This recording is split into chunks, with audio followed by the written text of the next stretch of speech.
Hey guys, welcome to the Swell Suite. Happy Father's Day, happy Sunday to everyone. Especially shout out to all the dads doing great things on this beautiful Sunday. It's me and Tanisha today. Hey Tanisha. Hey girl, hey. We got guys to listen. We got a couple guys. Yeah, we got a couple fathers to listen. Oh, we might have like 2 followers that are men. We might.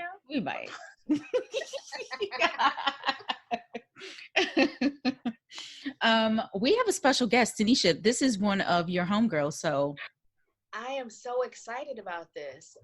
It is Emily Dilling, who has this amazing book. I mean, even beyond that, she was like already amazing when I met her at a cocktail event years ago when I first moved here. And she's re-releasing my Paris Market cookbook. Not mine, her. That's the name of the book. But I want people like, wait, why is it your cookbook? It's called, the title of the book is My Paris Market Cookbook. And among other things that she does, she has the amazing blog, Paysanne, podcast of the same name.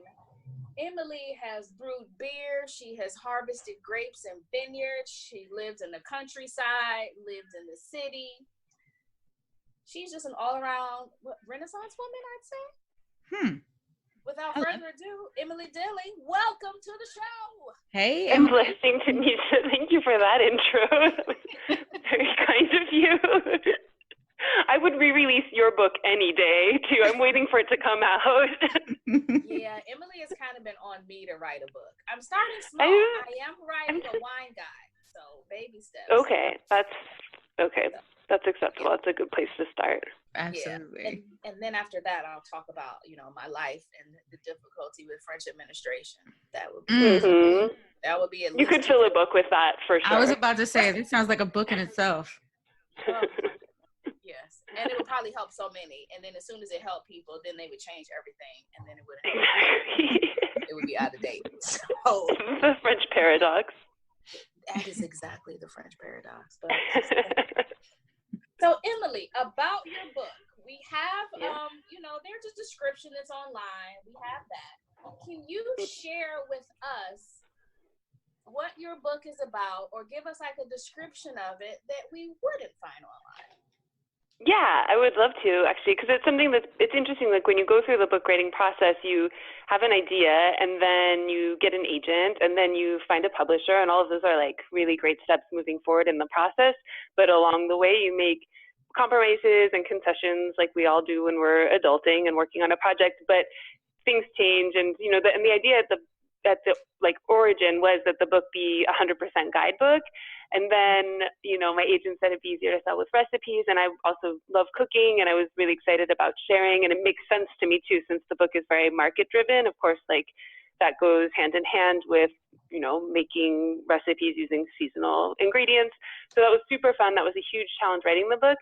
But that also kind of decided where the book would be placed in bookshops. So it's on the sort of the cookbook shelf, and it kind of got not pigeonholed because it's definitely half cookbook, half guide, but the cookbook element is something that's really, we kind of gets more attention, I think. And for me, like something I would just maybe add to that description is that I think that there really is a lot of quality content about like being like a good resource, that makes it a good resource for people who want to visit Paris and see Paris like in a new way, and really discover a Paris that is the like where to eat and drink Paris, and the where to, maybe come into contact with, or maybe make a connection with people who are producing beer, or, have like a connection with winemakers in France, with whether it be like at a wine shop in Paris or a really good wine bar, or, I don't know, even just like coffee makers, going to a great coffee shop and people who really respect the craft of being a barista and serving great coffee. So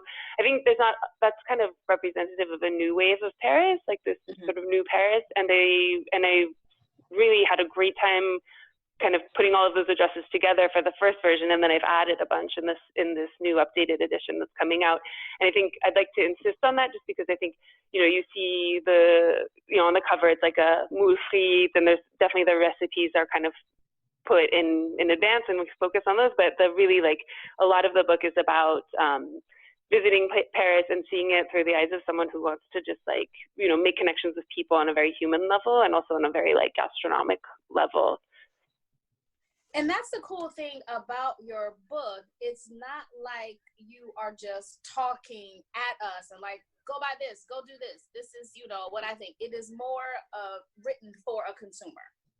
I think I wanted to like keep in mind also like how fun it is to visit Paris, like in this new edition. Since I've since moved and I've been in the countryside for 4 years, and I love Paris. And so for me, it was also fun to kind of go through and write up. I added neighborhood roundups to this book, to this edition of the book, and it was just fun to like even go through my head walking through those neighborhoods. This is where I would stop if I could, you know, and really like these places that I wish for people, you know, like I wish the best for someone visiting Paris, and I could, you know, I can't think of anything better to do than the things that I suggest in the book. You know, it's not something to check off a list. It's something to sit.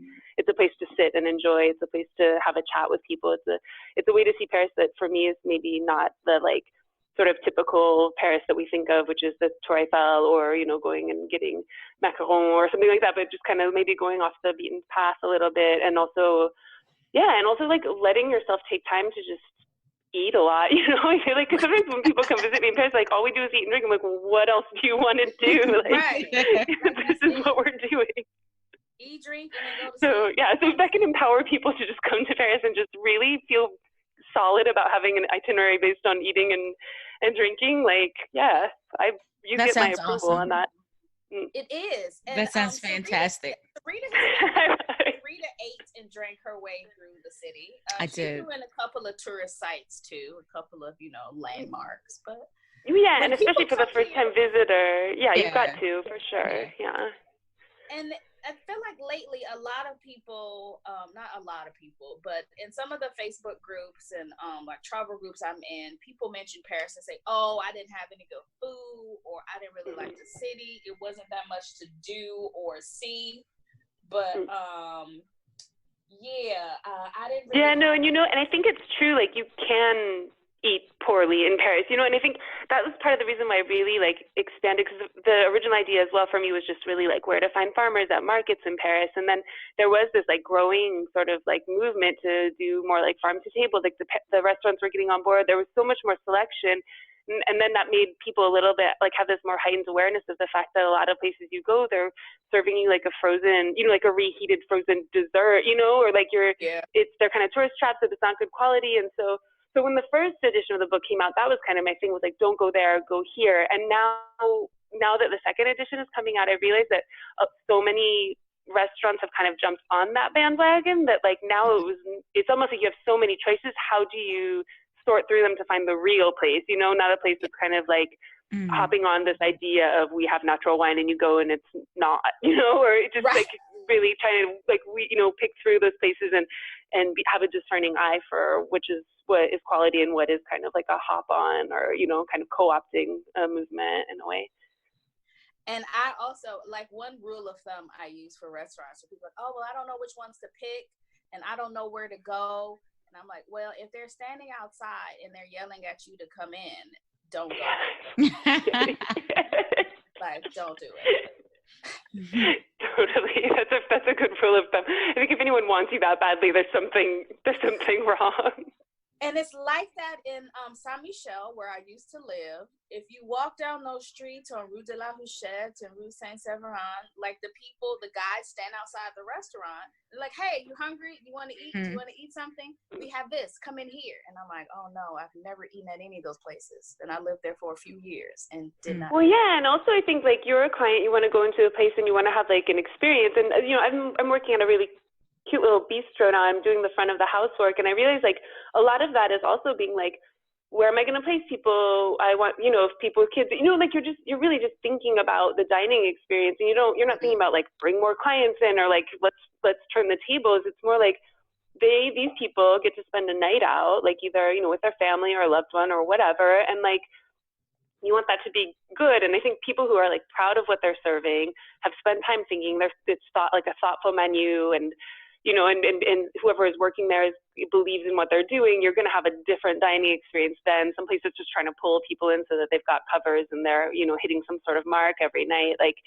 that's a huge difference. And I think that's you know, that's also why I think if you know, one thing I use is I'll look at the wine menu, and it's not just because I like a certain kind of wine, but it's also because I know if the wine is good, then they're not going to, you know, the food is probably going to follow suit, and there's probably going to be, you know, good beer as well or whatever. And those are just like ways that you can kind of, you know, like indicators that you can pick up on when you're making a choice. It's pretty difficult because you have a lot of choices in Paris, but they're not all the same.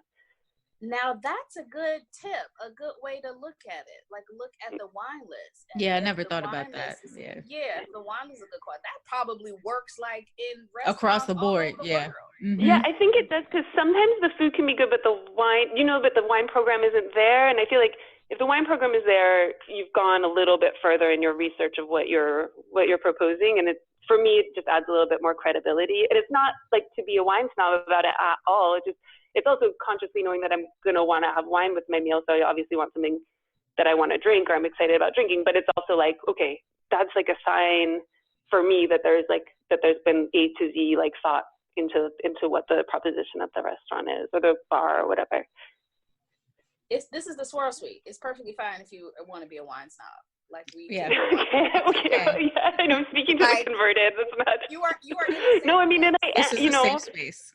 Yeah. I am. I probably shouldn't, be shy about that at all. Actually, I'm with my people here, but yeah, I you know, I do. I think it's a shame to not, when you know how good wine can be, it's a shame to miss out on an opportunity to discover something new, or just to pair that with something new, or and enjoy while you're treating yourself out, you know, to a night out. Like, not everyone gets to do that all the time, and it's a special moment, I think. Yeah. Now, especially a trip to Paris, right? Like if people are going to Paris, like that's super memorable. Like make the best of it. No, and you don't want to remember like the bad pizza you had, or like the rubbery duck confit, or you know, whatever. You don't want to remember that. You want to have a great experience, and there are so many fantastic culinary experiences you can have here. But then there are also a whole lot of terrible ones. So for sure. Yeah, for sure. I think you just need to do a little more due diligence. You need to read Emily's book. You need to Thank you. internet searches. But like, I feel like in Paris, though, you can't just walk into a place. No, and I think it'd be a shame to. Yeah. You're rolling the dice, and yeah. Yeah, you are. Okay. So wait, I have a quick question for the two of y'all. So I don't travel abroad much. So what is something that people should look for, like? What is a dead giveaway that this restaurant is about to be some trash? If I walked in, what am I going to see or experience that should make me turn back around and go out the door? Oh, Tanisha, I think that you're like, if they're like fishing for clientele, I think that's a for sure red flag, definitely. Okay. Yeah.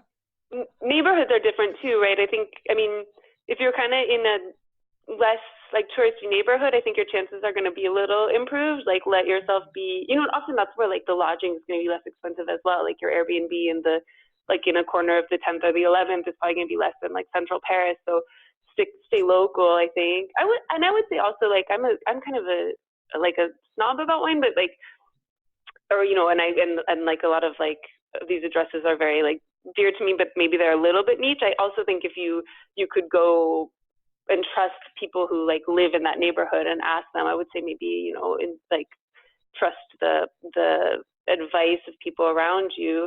Okay. I'm not sure. It's been a while since I've been like going out in Paris. Tanisha, have you had any like pretty bad experiences recently, or have you like honed your craft enough to avoid those?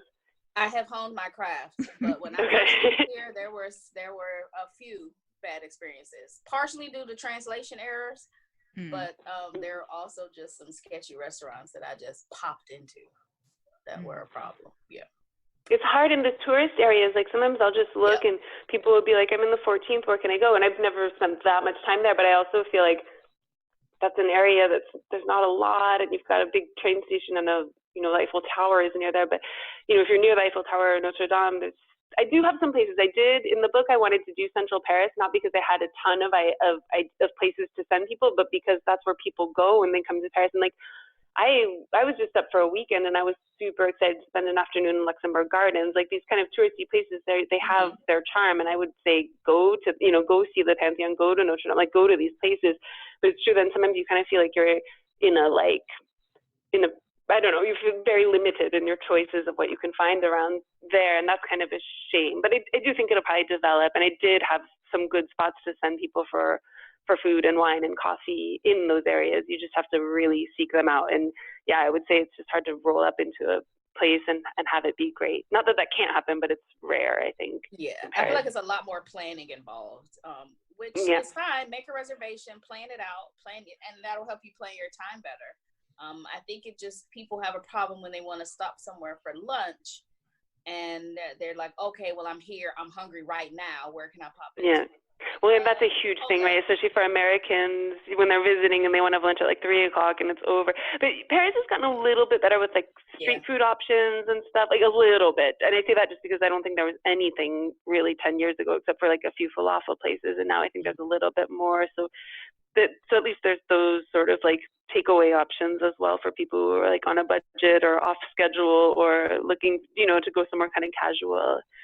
But it'd be nice to have more of that, I think, in Paris to make it more friendly to every diner, to the all the diners that come. It's interesting you say that because some people don't want it to go in that direction because they think that will take away what is Paris. And so they think that makes it more like these other cities, or some even say more like America. You shouldn't be able to eat all the time. Why do you need to eat 24 hours a day? You should have set eating time, blah, blah, blah. Like people say that. So like, what do you think that they really will move to a more, continued service for food? I hesitate to say, because one time I was doing a book event and someone asked me about like those, I can't remember, I think it's called I can't remember what they're called. There's like different services in the US that exist where they like send you all the ingredients for food and you just make it at home. Mm-hmm. And someone asked me if I thought that would work in France. And I was like, no, never. People cook because their grandmas taught them how to cook and they make food fresh on Sundays and whatever. And then a year later, I saw on the Metro all these ads for that. And I think it was working. So I hesitate. Like my first reaction to say like, no, like French people and French culture will always be very tied to the like sit down and eat mode.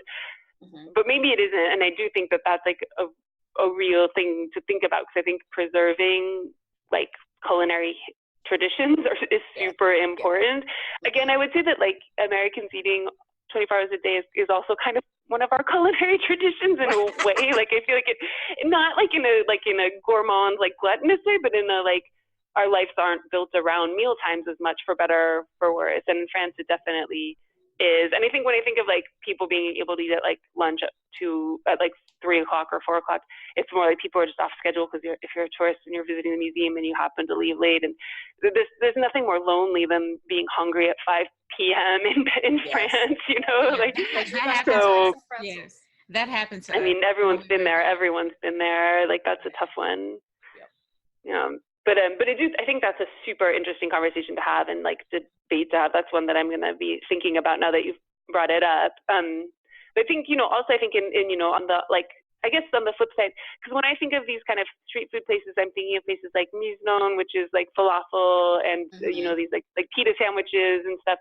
And that's like a place that opened up in Israel, like in Tel Aviv, I think is the original location. It was always kind of Franco-Israeli, and then they came here to do this. And I mean, it's also like an interesting culinary experience. Like you just don't have another thing like that. So I think, that sort of thing, that foreign influence on the Paris food scene is super interesting. And it happens in other contexts too. Like if you look at Mokonats, which is like a lunch restaurant, and it's a Lebanese chef and a like Japanese American pastry chef, and it's a couple that owns that. And that's an amazing, amazing place to eat. And that sort of like, I don't want to say fusion, but that like, mix of cultures coming together in Paris, I think that's super cool too. So I think I'm definitely not against like Paris welcoming more like outside influences in their eating culture and their cuisine. Like I think if that's going to happen anywhere, it's going to happen in Paris. And I think Parisians are responsible enough to handle that and also sit down and have a 3-hour lunch with, a bottle of wine as well. I think. I don't know though. Yes. Before I go any further, I forgot to mention this part. Emily is an expat, or maybe now closer to being a citizen. How long have you lived in Paris, and where are you from in the States? Okay, so I'm from California originally, from the Bay Area, from the South Bay. And then I did my my studies, I did university in the Northwest. I was in Olympia, Washington. So 4 years there, and then finished college and was kind of didn't want to get that sort of like what next moment. And I had spent the last like semester of college studying French because I was really bad at languages, and I had enough credits to graduate, and was like, I'm going to try something that I was bad at before and see if I'm better at it now. And so I started studying French, and I went abroad with the program that I was doing, the language program, and really fell in love with France even before Paris. And so I loved like learning the French language, and I was super intrigued by French culture. And then the first year I lived in France was actually immediately after that. So it was like 2004. I did like a English language assistant thing in the countryside. And then when that ended, I was pretty bummed to leave France. So in 2005, I decided to come back and just head to Paris because I felt like there'd be more opportunities for me. And then the plan was to stay as long as I could. And so that was 14 years ago, and I'm still here. So that was kind of like a little experiment that's still ongoing, I guess. Okay, I just wanted to make sure I got that part in, because listeners are probably like, wait, so does she live in France? Is she French? Yeah. What is going on? How does she know everything about Still it? Here. Yeah. I'm still here. Yeah, no one's leaving here. We're good. We're good. No, we're good, I think. We're good. We're safe here for now. Yeah. Circling back to the book, so you have like neighborhood roundups and restaurants in there. What is probably your favorite recipe or concept in the book? So a word about the recipes is that they're all super simple. Like, I'm a home chef, but I don't have any like training or professional experience. And I felt I felt incredibly overwhelmed and intimidated by the process of recipe developing when I started the book. And so I told myself, I want them to be recipes that I would make first and foremost. And the criteria for that was like not too many ingredients, nothing that you couldn't find in the US and in France, because that really, except for like great recipes, and we can talk about buttermilk and fried chicken later if you want to, Tanisha, but sometimes you can't find a thing, you have to figure it out. I get it. Yes. But I really wanted this to be a book that you could pick up in like the US, in Australia, in France, in Poland, and be able to make this stuff. So that's the thing, was like simple, totally accessible, and like limited amount of ingredients and like technique required. So so that's what the recipes are like. And so I love the ones that are most simple. I think like one of the original recipes in the book is the Swiss chard gratin, and it's just like Swiss chard with a bechamel and like in the oven, and on a winter night that's super easy and delicious and like rich and savory and yummy. I added like a sausage and lentil recipe to the new edition, and it's just a one pot meal that's like, you just let it simmer and it gets like salty and savory, and the lentils are nice, and you have a little bit of like fattiness from the sausage, and it's super, super good.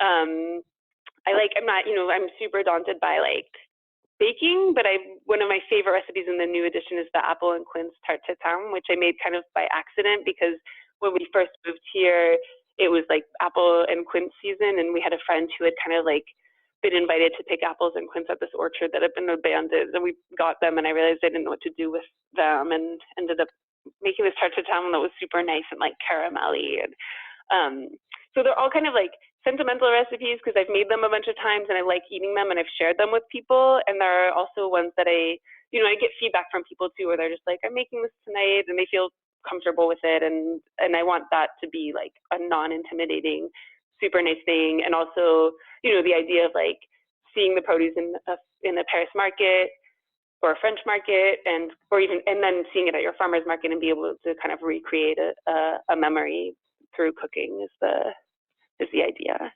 No, and that makes sense, because there are there are a lot of cookbooks or a lot of people who are chefing. I'm gonna make that a verb. And it's all these different ingredients. It's like 10, 15 ingredients you have to put in, and things that you can't necessarily find, or you have to search and go to specialty stores for it. But yours seems to be on a much more basic level for someone who is a seasoned cook, or somebody who is just kind of starting out. It's like, all right. Yeah, I think, it's like base level. And then a seasoned cook could probably go wild with like, adding things for texture or doing, other, stuff. But I think this is like I think this is also the way that if you ask, like one thing that really like I loved when I first started going to the Paris markets and like doing research for this book, but this book happened, years after I had already been like a big, like a disciple of like Paris markets and a geek about them, is that you'll ask the farmer or ask like an old lady in line with you what you should do with a vegetable that you don't know, and they'll tell you, and it's always super simple. It's like, well, you roast it or you make it into soup, or and I knew I could go home and do that. And I knew I would go home and do that, even if it was just me living alone or if I were working, have friends over for dinner. Like, and it was always like,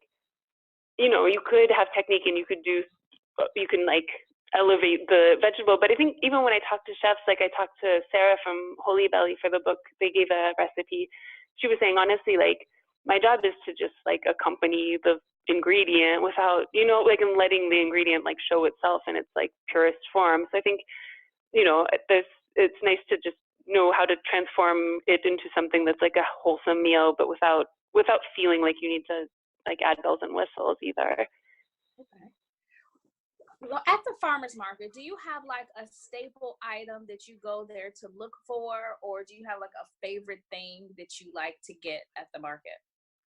I like to see like what's like new, like things that I don't know. I'll always be excited to find. At this point, I feel like, in winter you're not going to see too many weird things, except for sometimes you'll find like a cousin of the Jerusalem artichoke or something, that's kind of cool and that's exciting to use. I think I go to like see markers of the seasons changing, and so it's always super exciting to see the first strawberries, for example, or rhubarb. That's like, that like sunny days are on the way, and so I like to do that and get and just really exhaust our resources. And like that here recently, fennel showed up at the market, and that's like we've just been like roasting that or braising that, and that's like something I didn't eat that much in the U.S. and definitely not on its own. And that's a super complex, like beautiful taste, especially when it's roasted. It's like you have that sort of nice like black licorice taste with like the sweetness that comes out of the roasting process and stuff like that. I think there were a lot of vegetables, like quince, for example. I didn't really know what it was before, so going to the market and really sticking to like a very seasonal like menu, it has made me look at vegetables that I probably wouldn't have even picked up before because I didn't know what they were or where to start with them. Okay. So Rita, you go to the market a lot in DC. Do you look for different things? Do you have like a list of things you go for when you are at the market? For the farmers markets here, my favorite one is Eastern Market, and something that I get every time I go to the market is probably either kale or collards. And I try to do different things with them. Like one time I took, it was like a kale it was a collard recipe, but I had to blanch them and then I wrapped them in like sausage and carrots and tomatoes and I tied them up and I baked them. And so it was like a little collard wrap. It was so good. But let's see, what else do I get? Whatever fruit is in season. I mean, I love apples. Does your market go full year? Like, is it year round or does it? It's year Okay, round. cool. Yeah, it's year round and it's partially inside and outside.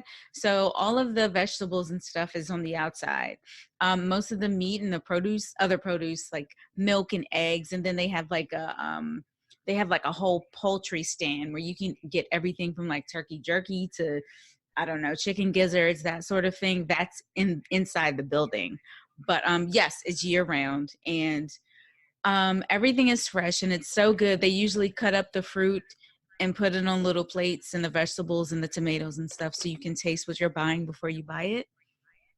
But no, seasonal as well. I think that's great advice for people to really watch the seasons and see what's going to be a hit. And I would say like carry on too, because sometimes you're like, I don't want more carrots and potatoes and like turnips, but like stick with it, because in the minute you have like the new thing that shows up, it's so exciting. And I think it's nice to feel the joy of the seasons changing, and like it's not even to be dogmatic about it. I think it's just like a nice, it's a simple pleasure to give yourself to be excited about eating something new and like waiting it out and like delaying that pleasure in a way until it's like at its, in its best form, it's ripest and it's time to like offer itself to you, kind of thing. I was watching this show, and there's a delivery service in New York where this girl, she works with local markets on the outside of New York City, and her delivery service is to deliver vegetables. I think it's vegetables and meat to her clients. So they get fresh vegetables like every week or so often, but it's a subscription service just for fresh produce. And I thought that was amazing. genius. Yeah, I can It's see true, that because the markets, I think, oh, sorry. Oh, no, go ahead.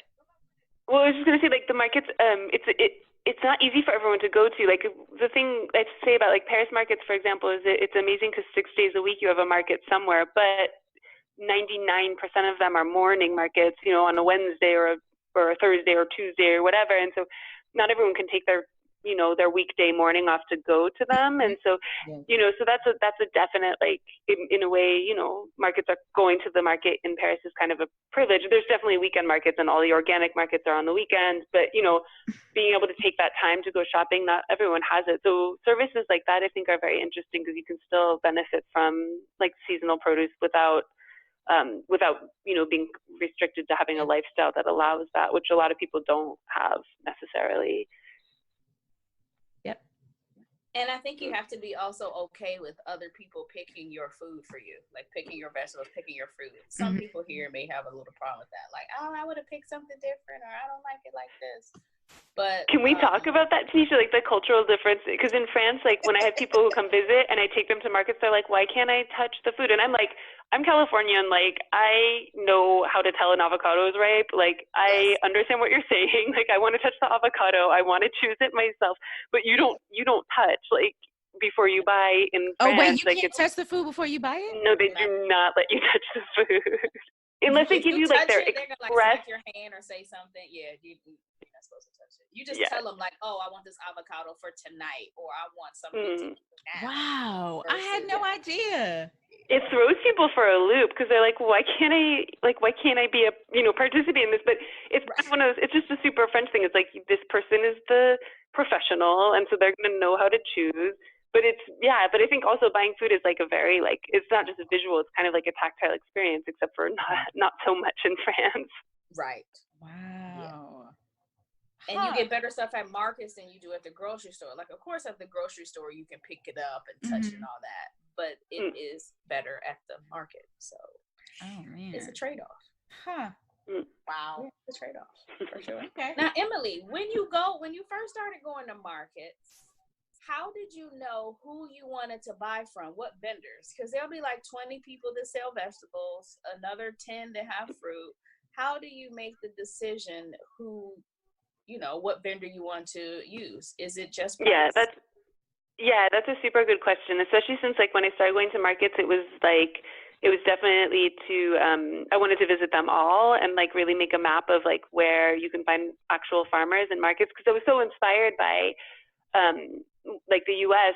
farmers market, which is literally that. Like, you have farmers at a market, you know, whereas here, like, that's definitely what it was at, you know, some distant time. But now you have a lot of people who either, you know, who are, like, you know, wholesalers, like, reselling food from all over the place, or, you know, you don't necessarily have, like, independent farmers at all the markets. So you do usually have one somewhere. And so when it first started, there's no, like, real legislation or codification of that. Like, there's some keywords you can look for, and I definitely looked for those. Like, you can have, like, producteur or maraîcher, which is kind of like, you know, garden farmer, like someone who grows their own vegetables. Producteur indépendant, someone who's, like, has their own, you know, land that they work. I personally don't only buy from organic, like, certified organic vendors, because I don't, I think that there's a lot of people who are practicing sort of, like, reasonable agriculture, and that are working a small amount of land and are doing a polycultural production where they have a lot of different things growing. So I know I'm not buying from, like, a tomato in November factory. You know, I, like, make that distinction of something that's, like, has dirt on it and came from the ground, but I don't necessarily only buy from organic vendors. It's for my own personal reasons, and I'm not judging anyone who does or doesn't do that. So what I would do is like look for those little like keywords, but also honestly, it was the place that had like the longest lines, and often that was like the little like vieille dame, like the old ladies from the neighborhood, or you know the regulars, and they're like, this is where you get the best potatoes, and they have like this discriminating taste. They've tried the other places. They probably realize that this is the best like price and quality, you know, combination, and and I trust them. And so that was like my first kind of indication. And then I would chat with the people. And I think it's like with anything, like talk to the producer, and if they're like passionate about what they do, they're probably not doing a bad job at it, is how I feel. Okay. I mean, you can't, if there's a language barrier, that becomes complicated. So I would say visual clues, like, and I write about that in the book, like how can you find a farmer at the market? And there's like visual clues and different like tip-offs to where, how you can find. And then, you know, there's 3 organic markets in Paris, and there's a few markets that have like a ton of farmers that you can go to, like Marché Bastille, for example, has a wide choice. Marché Dilling is like, you're going to find some cool, like, producteur around there, and that's like a really interesting market to go to. I mean, I think it should also be like a cultural experience. I think also, even if you don't have a kitchen, you're traveling, you don't have a kitchen, you're not planning on cooking, just going to the market is also just super interesting to see how people buy their food, learn about that you don't touch food in France, or, you know, like learning those things, those aspects, I think is like a cultural immersion as well. Yes. I was just actually at the Marché Dilling today. Was over at Baron Rouge with some friends. Yeah, cool. Drinking some wine there, and then we went to cool. the market and walked. I think the Baron Rouge needs to exist everywhere. Like there should be one of them in every city, everywhere. It's amazing. Got some. What is it? Is it a market? No, Baron Rouge. So Marché Dilling, yeah, that's the market. But Baron Rouge is a wine bar that's over there, and that wine bar has been there about 40 years. And it's for the people from the Marché. When they finish there, they would, you know, wrap up and then come over and have wine. On Sundays, they usually have oysters out front, and they're shucking fresh oysters. Oh man! They have those with a nice crisp Sancerre. Oh gosh! Inside or standing. And I think they sell bulk wine too. Do they still do that, Tanisha, where you can like bring your bottle and fill it up there? Yep. And the friends I was that's so cool. bought like 3 bottles of the wine they had there. They had a rosé, they had a Morgon, and then a Turhan Blanc, so Sauvignon Blanc. Yep. They got some bottles, wrote their names on them, talked to the guy, got a bag. Yeah, it was a fun experience because also they open at 10 o'clock. Where else are you going Sunday at 10 a.m. to have wine? Well, this is what I'm saying too. Yeah, totally. Or you do your market and you're like, cool, you get up early to do the market. It already feels like maybe it's noon. It's not, but you feel that way. So time to have a little drink. Like, and no one's going to judge you for it. Oh, I love it. Absolutely. And it was crowded in there too. Well, I mean, not crowded, but like it was a steady stream of people coming and going. And everybody knows everybody. They're shaking hands, speaking, hey, how you doing? Good to see you. You want the regular? What do you know, what's going on? And it was, you know, guys start playing guitar outside.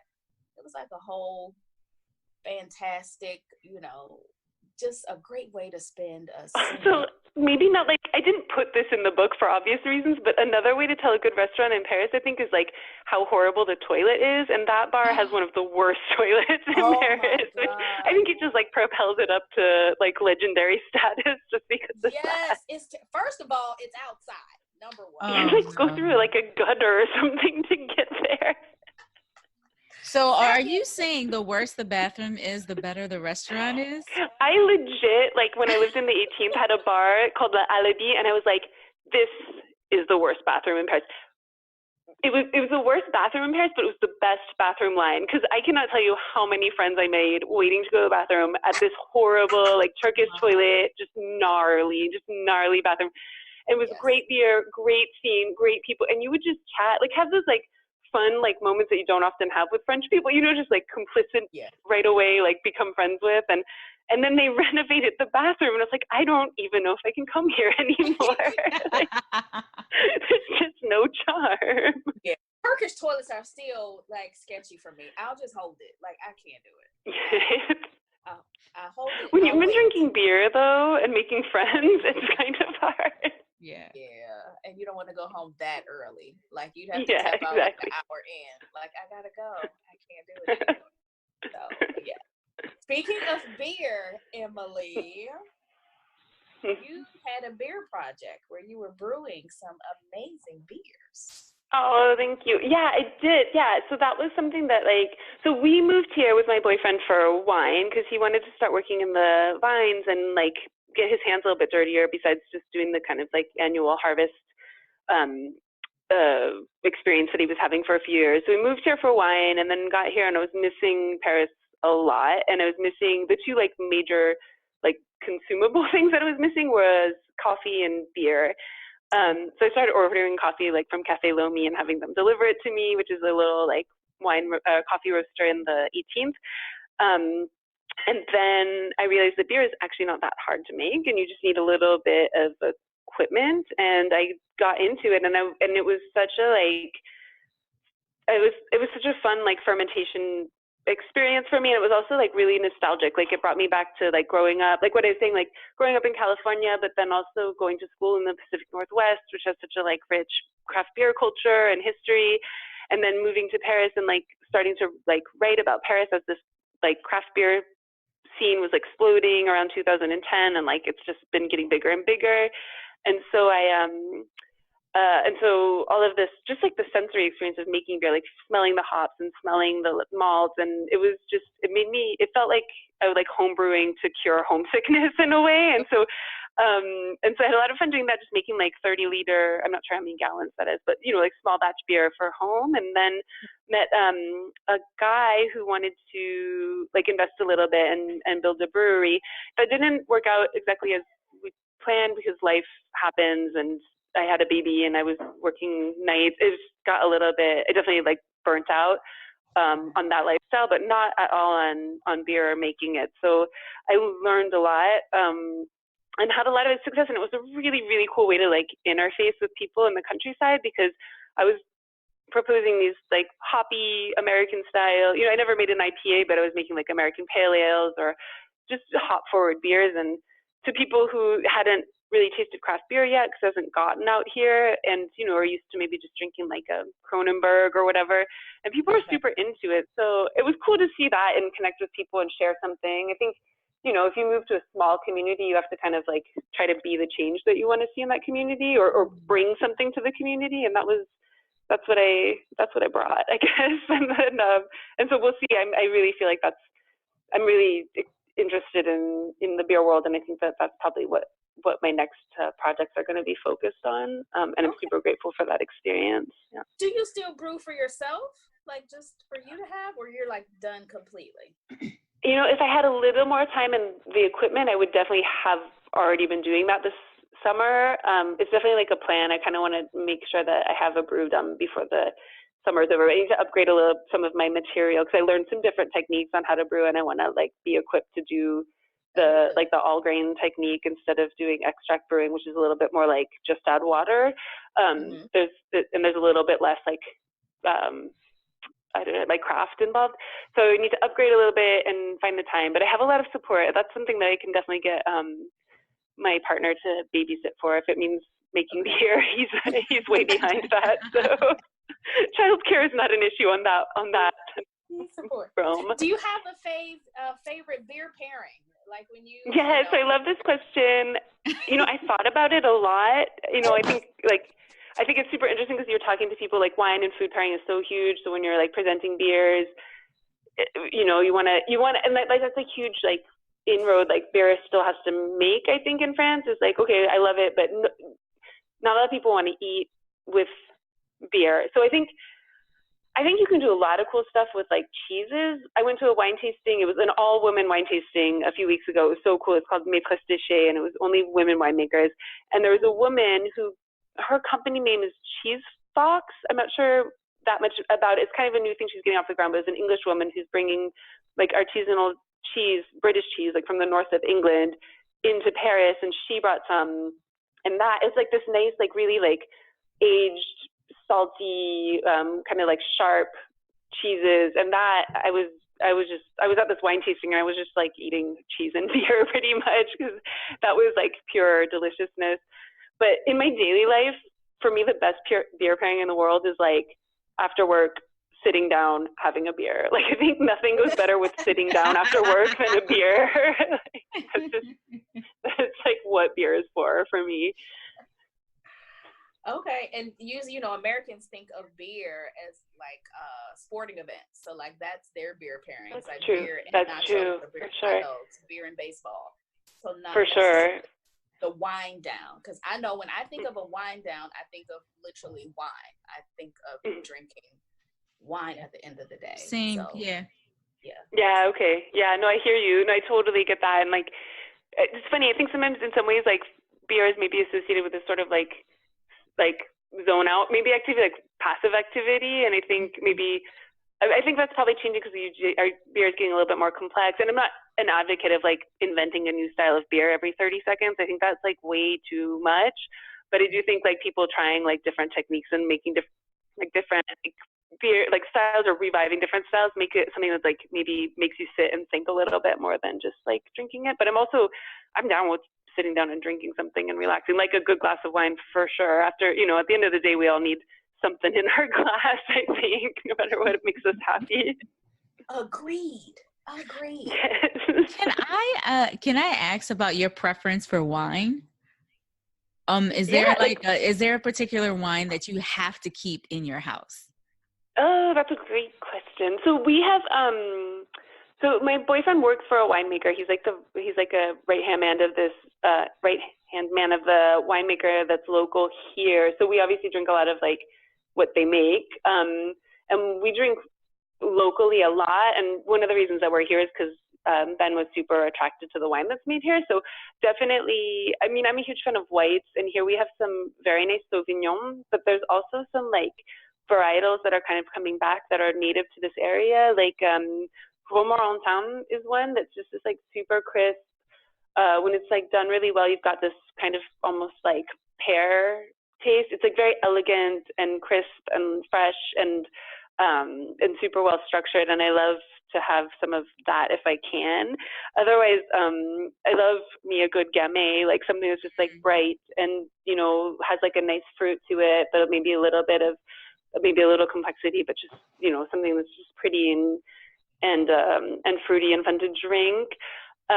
Also, another thing that we have here that I think is cool, because every time I taste it, from a different winemaker, it has these different nuances to me, is Pinot d'Aunis, which is like a red that's kind of, I think it's kind of hard to vinify. I think it's a little bit particular, but when it's done, when it's like in its fullest like expression of itself, it's kind of like peppery and spicy and super fun to pair with food. And that's actually super like popular now. I think people are getting really into that varietal from what I hear.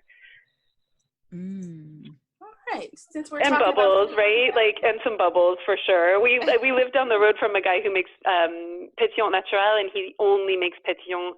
And he was sort of part of the group that was responsible for bringing back the méthode ancestrale, which is like zero dosage. So the wine is bottled before it's totally dry. So that sugar that remains, like, is what leads to the second fermentation in the bottle. So you have these like super fine bubbles. It's like a dry, sparkly wine that's really elegant, but like also, I mean, it depends. He has different cuvée. How do we say that? He has different vintages, but yeah, bubbles. That's, yeah. If I could have one bottle in my fridge all the time, it would be a bottle of bubbles for sure. Love it. Is that the one that we're pairing with the fried chicken when we do our fried chicken? Yes, exactly. When is that happening, Tanisha? I'm still waiting for it. Yeah, so Sarita, I don't even remember how this came about, but Emily and I have been talking about, I think it might have been when I posted about fried chicken and champagne or sparkling wine. Mm-hmm. So Emily has always wanted to do that pairing and hadn't even made fried chicken before. But she got a recipe and tried some fried chicken, making it herself with buttermilk. She got, what is it called? Chicken thumb? Or I forget. It's called like club thumb or something, which is totally what it should be called, but I had never heard of that. And I hadn't heard it called anything either, but Sarita, you know this. from when you keep dipping the chicken in the flour, then you have all of that flour and batter on your finger, and once it touches the chicken, it takes all the flour off that part. Yes. So so that's it. Super frustrating. That happened to Emily on her first try. Oh my gosh. But wait, is there something you can do to avoid that, or is that just part of it? I have no idea. Yeah. And it seems like, do you wash your hand or like rinse your hands off every time? That's I mean, wild. yeah. Well, I have a lot to learn. I feel bad because I was going to wait for you too, and then someone gifted me what is it, salt, fat, acid, heat for Christmas, and it was winter in the countryside. I have this Dutch friend who like bought us a deep fryer because she was annoyed that we didn't fry food for her more often because she's Dutch and they fry everything.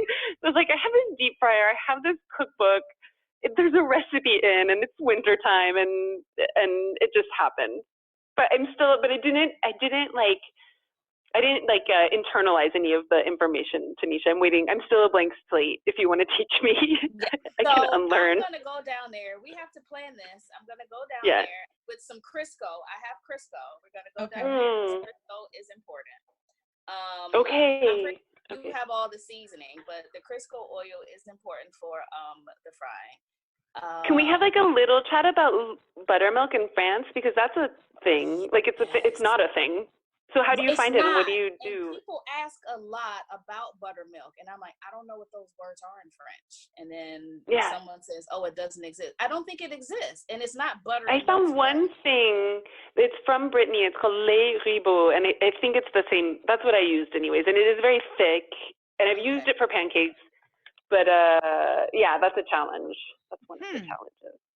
And buttermilk is something that makes everything like stick, and then buttermilk also has flavor. Yeah. Yeah, I mean, it seems like you can't not have it to make fried chicken. Because salt and pepper, salt and pepper is not enough for just to season your chicken. I'm sorry. And buttermilk, that helps, but like you need a little paprika, seasoning salt, like you need some other things. I use garlic salt as well because I'm slightly obsessed with that. Yeah. People say it's garlic and salt. I say, okay, I can buy it from America and it's already put together. Done. But that's a whole nother episode about seasonings. I mean, fried chicken alone can be its own episode. Have you guys not done that? Yeah, because seriously, honestly, Hero, there's a place in Paris that does Korean fried chicken, and they only have bubbles and beer. So it's like only bubbly beverages with fried chicken. I'm like, of course it is. Like, that's all you want with like good, spicy fried chicken. Yes. Yeah. That sounds like a dream. Yeah. And the place that has the fried chicken and waffles, they don't do alcohol. So it's like a Coca-Cola. And I'm like, wow, Coca-Cola is often delicious. I would like to sneak, and I can't sneak in champagne. Like, I mean, I can't put champagne in glass. It doesn't taste the same. Yeah. I can sneak in some bourbon, but like, that's not for fried chicken. It's not a thing. So there we go. But yeah, so anybody who's coming, and people who come over, like they can't even really bring us buttermilk, but people can bring us seasonings. All the listeners. But you can make buttermilk though. So how do you do that? Is it with like lemon and milk or something? Yes, lemon. And I think you have to do it overnight, but I'll Google it really quick. But yeah, you can make it. Someone told me that you need something that's kind of like an acid, like maybe like a vinegar or lemon, and then you do it. And I was like, well, that sounds like something I'm not going to do right. Like, maybe someone can do that. I don't think I'm the one. But listen, I'm bringing the Crisco. I can't do everything. Awesome. Crisco, yes. Okay, that sounds like a solution. Okay, yeah. So according to the Food Network, to make buttermilk, all you need is 1 cup of milk, 1 tablespoon of lemon juice or vinegar, and let the mixture stand for 10 minutes. You just do anything. Minutes? It says just 10 minutes, but I've made buttermilk before and I've done it overnight. I just let it sit overnight. I don't know if that was right or not, but I used it. And that's what you did though? You did lemon juice and you just let it sit overnight? Yeah. Okay. Yeah. Do you leave it out or you put it in the refrigerator? I put it in the refrigerator because I don't leave dairy products out. It's probably fine, but it doesn't say. And that's now weird for me because like I buy dairy out. So right, I don't exactly. know what I put in the refrigerator or not. I'm so confused. Well, I do leave butter out because I started using real butter this year. So, but But yeah, so that's it. You can make your own buttermilk. Huh. Okay. I'll believe it when I see it. One of you guys has to try. Good luck with that. It sounds too simple to be true. Right. Like, why would you ever buy buttermilk if that's literally all it is? Yeah, if all you had to do. I mean, think about fried chicken. That's a lot of steps. It's messy. Who wants to make buttermilk when you're about to fry chicken? You just want to have it. Right, but Thank if you. that's all But maybe if you use the other lemon on your finger and you get rid of your club finger. That's probably it. That's what you do. You have a 1/2 of lemon for the club finger and the other one for making your own DIY buttermilk because you're just that cool. That is it. All right. Finishing up our question part. What's for dinner tonight, Emily? I'm not even going to lie to you. We had a long day and just put the baby to bed, and I have some kale. I'm going to make a kale salad, but that kale salad is going to be accompanied by a frozen pizza because that's how it is. We had a long day, and that's my Father's Day meal for my lovely partner, which I'm not actually proud of now that I say it out loud. Not Wait, super. hold on. I wasn't aware that you guys had a lot of frozen products. Well, there's Picard, which Tanisha can probably talk about because out here in the sticks we don't really have that. Okay. But that's 100% Picard. dedicated to frozen. Got it. And we have a very limited selection. We found this one like German brand of frozen pizza that we've decided we'll do the trick. Okay. I love it. Or like you might see, like the store might have a brand of frozen. Yeah. Okay. But that's kind of all you get frozen at the store. If I buy anything frozen, I do get it from Picard. Picard is a store like it's just freezer, so everything in there is frozen. So anything you can and they've like mastered the technology of like flash freezing. I think like they do everything. Okay. I mean, it's soup, it's herbs, it's vegetables cut up, it's whole meals, it's a chicken, it's a duck. It's a half a turkey, scallops in the shell. Like, it's literally everything. Wow. A cake. Okay. Whatever you need. Everything. Literally everything. All right, Emily, we have our either or questions for you now. Okay. A little random. These are going to make you laugh, but I mean, here we go. First question. Camembert or Velveeta cheese? Do you know, I don't think I've ever had Velveeta, so I wouldn't be against trying it, but I would be afraid my kid would see me eating it and she would want it, and I'm not sure if I'm ready for that to happen yet. So, and I also love Camembert. Actually, my answer is Camembert. Okay, I didn't know if to make this Camembert or Velveeta or Camembert and like a craft single, because I feel like everybody has every American has at least had that one. Yeah. That's like the grilled cheese go-to for sure. That would be a little bit tricky, but I still would go with Camembert because I'm actually feeling the Camembert, especially right now. Like leaving it out a little bit, letting it get melty is so good. Now I want cheese. Thanks a lot. Croissant or garlic bread, and like the Red Lobster, like garlic biscuit, like that. If you've had that. Oh, okay, cool. Thank you for being precise on that. Yeah, definitely. Well, this is so hard because I haven't had garlic bread in so long. Now I want it. I want that. That's my answer. Garlic bread. I want that right now. We need some garlic salt. We'll bring it. Someone will bring it to us, and we'll make some garlic bread. Yes. Ice cream or gelato?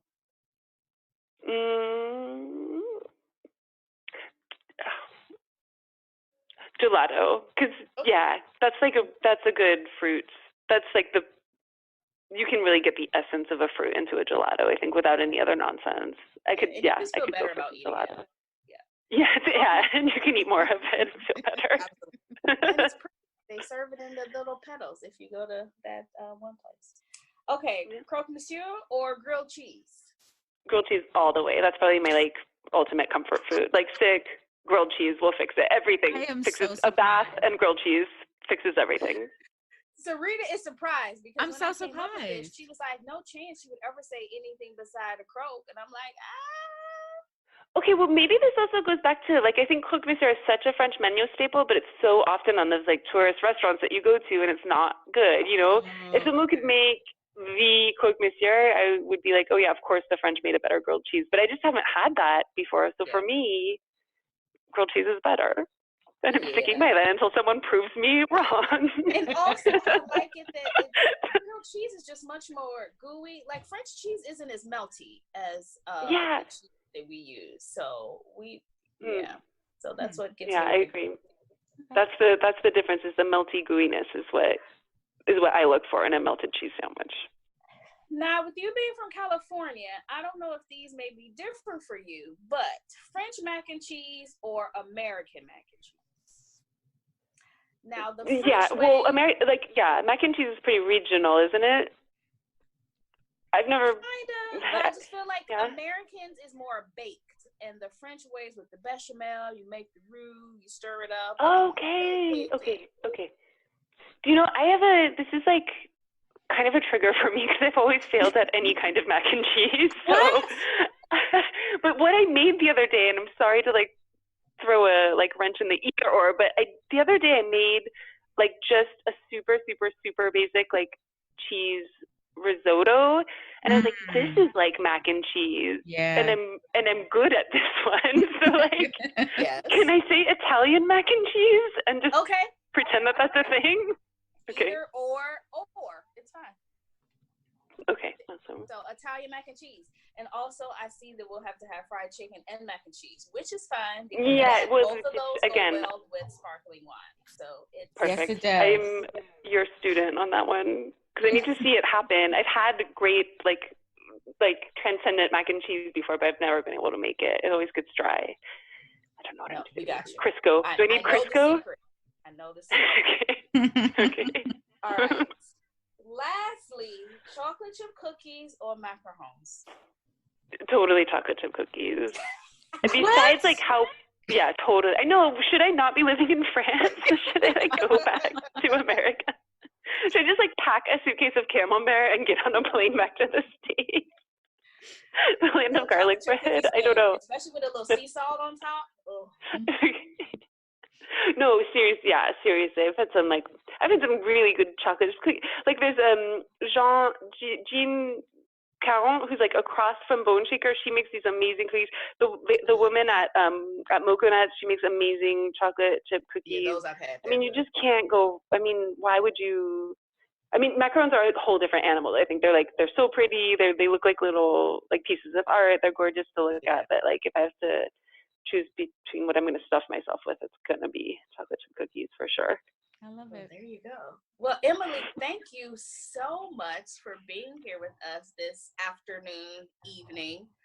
Can you please tell us where we can find you on social, online, buy your book, all of that? Yeah, sure. Yeah, so I think the best thing would be, so I'm like Paysanne on all of the social media networks. I'm on like Facebook, Instagram, that's a good place to keep in touch, and perrypaysanne.com is the website.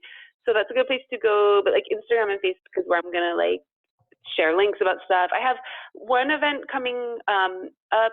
I'm not sure when this airs, but if I'm on June 26th, I'm going to be in California. I'm going to do a little book event in Laguna Beach. I have some family there I'm visiting. There's this lovely independent bookshop that I'm pairing up with to do an event. I'm planning other events in Paris. So if you have Paris listeners, I'm going to do some stuff in the fall in Paris. And so Instagram and Facebook, Perry Paysanne would be the best place to be up to date on that. And then the book is coming out on the 25th, and it's available for pre-order on Amazon. Totally understand if you don't want to buy from Amazon. It's going to be in bookshops as well in the U.S., and I'm working on getting it in some places in France because I want other expats to be able to have that as well. So updates will all be on Instagram and Facebook for that information and more. Oh, perfect. Anything else? Any parting words for us? Parting words? The book is a paperback. Put it in your suitcase, or like look at it or borrow it from someone or get it from the library. And I just really want people to have fun in Paris. It's my favorite place in the world, and it like literally breaks my heart when I hear people having a bad experience in Paris. So if I can help someone have a good experience, even if it's like one meal or one cup of coffee, that makes me feel really good. So I wish everyone safe travels and enjoy Paris, and and I really hope that if I can be any part of that, of making someone's trip enjoyable, that makes me incredibly, incredibly happy. Perfect. Awesome. That is an excellent way to end it all. Well, it's the show. Well, thank you so much. Also, I want to say thank you to you both for having me on. It's been super fun to chat with you, and good luck with all of your future episodes in this project, which is super fun, and bringing lots of information to people, which is important. Thank you. Thank you. Thank you so much for joining us today. And best of luck with your cookbook and the everything. And I am looking forward to when you come to Paris for your book event, so I can be there with mine in the front to have it signed. And we absolutely you're welcome in the countryside. Yeah, yes, come down and see us, and we'll do wine tastings, and you'll meet the crazy winemakers. It'll be super fun. Yes, that is going to happen this year for sure. July, come in July. Do it. Yeah, we'll talk about that for sure. Okay. Thank you so much, Emily. Enjoy the rest of Thank you, ladies. Thank you so much, Tanisha and Sarita. Thank you. Bye. Bye. Hey guys, thanks for joining the Swirl Suite today, and a big thank you to our special guest Emily for joining us. Don't forget to like and subscribe and comment on all of our episodes. You can find us wherever you find your podcast. Also, really quick, we are counting down for the Essence Fest. So we are joining the Hue Society at the Black Wine Experience for Essence Fest, and we're super excited. Let us know if you have any comments or any questions about where we'll be and what time. And lastly, Leslie and I will be attending the Summer Solstice Fest with Old Westminster and Drew and his siblings, Lisa and Ashley, and a bunch of other natural winemakers and some other wine friends. So I think most of the tickets are sold out. You can give it a try. The link is in the Old Westminster bio. We hope to see you there. I'm actually leaving on one of the buses. I'm riding on the DO Wine Bar bus from DC to Clarksburg, Maryland. So if you're on the bus, shout me out. Let me know. Say hey. All right, guys. Have a wonderful Wednesday. Cheers.